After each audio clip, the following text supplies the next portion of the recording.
Hello everyone. आज का हमारा टॉपिक है मेंटल इलनेस। इसके पहले का जो हमने पढ़ा है वो मेंटल हेल्थ के बारे में पढ़ा था कि मेंटल हेल्थ क्या होता है, उसकी मेंटली हेल्दी पर्सन के कैरेक्टरिस्टिक क्या क्या होते हैं। तो आज हम स्टार्ट कर रहे हैं मेंटल इलनेस। तो फर्स्ट है mental illness is a mall adjustment मतलब कि उसको एडजस्ट करने में प्रॉब्लम होगी। हमने मेंटली हेल्दी पर्सन का कैरेक्टरिस्टिक पढ़ा था कि उसको क्या होगा, एडजस्टमेंट करना आएगा, लेकिन जो मेंटली इल पर्सन होगा उसको में क्या होगा, माल एडजस्टमेंट होगा। In a living it produce a disharmony in the person's ability to meet human needs comfortable or effectively and function within the culture। उसको क्या होगा, प्रॉब्लम होगी अपनी डेली लिविंग में, डेली एक्टिविटी में, और वो एक बैलेंस मेंटेन नहीं कर पाएगा। Okay, now the next one is a mentally ill person loses his ability to respond according to expectations he has for living and that society has for him. उसको क्या होगा कि मतलब उसकी एबिलिटी जो होगी वो लूज़ हो जाएगी। जैसे अगर कहीं पे कुछ हो रहा है सोसाइटी में भी, तो आग लग गई है, तो जो मेंटली हेल्दी पर्सन होगा वो क्या करेगा, जाके वहाँ पे उसकी हेल्प करेगा। तो वो क्या है कि मेंटली हेल्दी पर्सन का कैरेक्टरिस्टिक है। बट अगर वही भी मेंटली अनहेल्दी होगा तो वो हो सकता है बैठ के हंसे। तो ये है। नेक्स्ट है definition. Mentally illness is the maladaptive response. Mal का मतलब क्या होता है, मतलब गलत का मतलब कि जैसा नॉर्मल चलना चाहिए वैसा नहीं। Response to stressor from the internal and external environment evidence by the thoughts feeling local and cultural norms and interference with the individual social occupation of the physical functioning। ये ANA के according है, means American nursing association.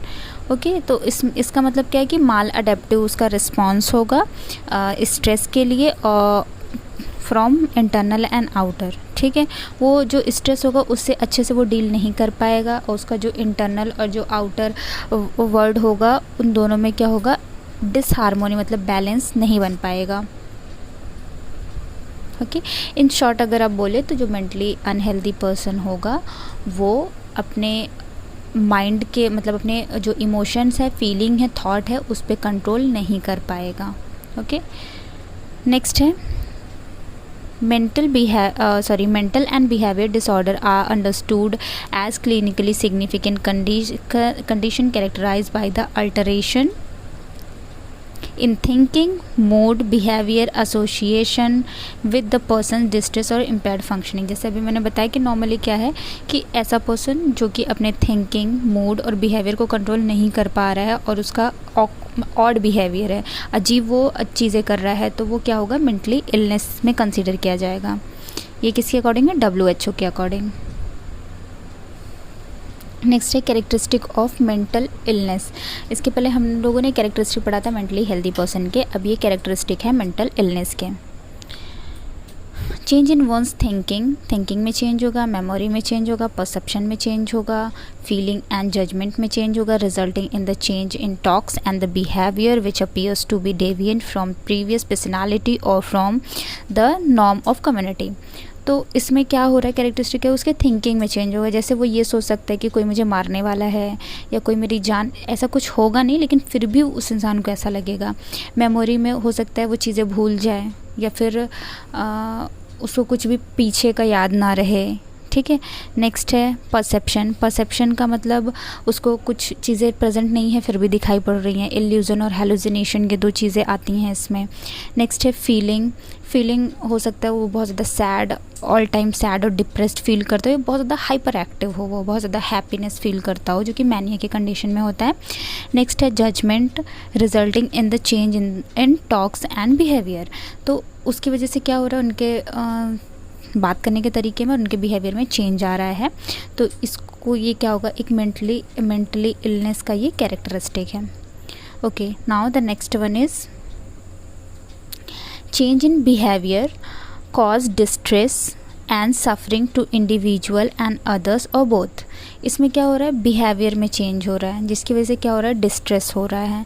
Behaviour में change, कुछ भी change हो सकता है कि पर्सन बहुत ज़्यादा हाइपर एक्टिव हो, वो बहुत ज़्यादा अननोइंग चीज़ें कर रहा है, कुछ भी बिना किसी गोल के या बिना किसी एम के वो कुछ भी कर रहा है उसके बिहेवियर में, या फिर बहुत ज़्यादा वो सैड रह रहा है, बहुत ज़्यादा हैप्पी रह रहा है, तो ये क्या है, बिहेवियर में चेंजेस हो सकता है। नेक्स्ट है change and consequent distress cause disturbance in day-to-day activities, work and relationship with important others। और सेकेंड क्या हो सकता है कि ऐसा हो सकता है कि उसको बहुत ज़्यादा स्ट्रेस हो रहा हो और उसकी जो रिलेशनशिप है वो ख़राब हो रहे हों, चाहे वो वर्किंग रिलेशन हो सकता है या फिर पर्सनल रिलेशंस हो सकते हैं, या उसका खुद का सेल्फ रिलेशन भी हो सकता है कि ख़राब हो रहा हो, कि वो अचानक से ये सोचने लगे कि मैं बहुत वर्थलेस हूँ, मेरा कोई काम नहीं है, ये सब। तो इसमें क्या हो रहा है कि उसको बहुत ज़्यादा डिस्ट्रेस हो रहा है, जिसकी वजह से प्रॉब्लम कॉज हो रही है।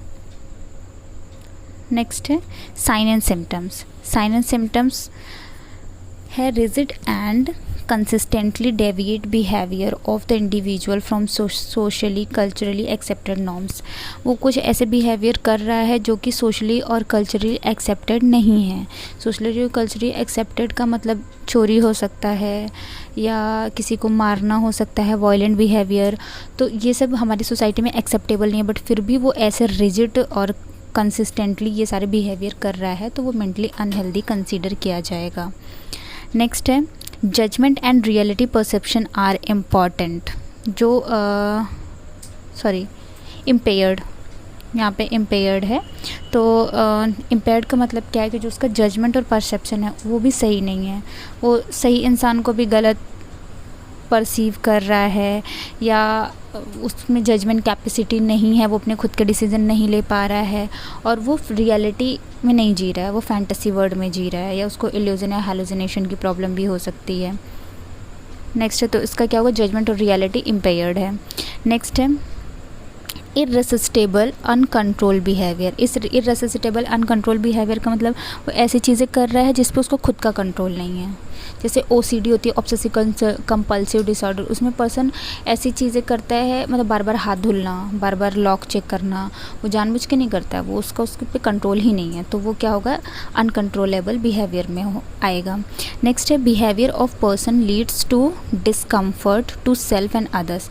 हो सकता है पर्सन ऐसा बिहेवियर शो कर रहा हो कि उसकी वजह से उसको खुद को भी प्रॉब्लम हो रही है और दूसरों को भी प्रॉब्लम हो रही है। ठीक है, ये नेक्स्ट साइन एंड सिम्टम हो सकता है।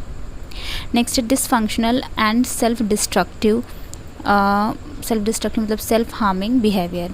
ये ज़्यादा डिप्रेशन में देखने को मिलता है कि पर्सन खुद से खुद को मारने की कोशिश करता है, या फिर हो सकता है वो दूसरों को तो नहीं मारता, डिप्रेशन में वो खुद को ही मारने की कोशिश करता है, और ऐसा बहुत सारी कंडीशन जिसमें वो दूसरों को मारने की कोशिश कर सकता है, वायलेंट बिहेवियर हो सकता है उसका। तो ये नेक्स्ट फीचर है, साइन एंड सिम्टम है। नेक्स्ट है डिस्टर्बेंस इन साइकोमोटर बिहेवियर। उसके साइकोमोटर बिहेवियर में प्रॉब्लम होगी। साइकोमोटर बिहेवियर का क्या मतलब है, थिंकिंग एंड कोऑर्डिनेशन से रिलेटेड है, मतलब जो वो सोच रहा है उस हिसाब से वो काम कर रहा है या नहीं कर रहा है, उसमें डिस्टर्बेंस होगा। मोटर रिटार्डेशन और excitement, agitation, restlessness, stereotype activities, negatives, ये सारी चीज़ें उसमें देखने को मिलेंगी।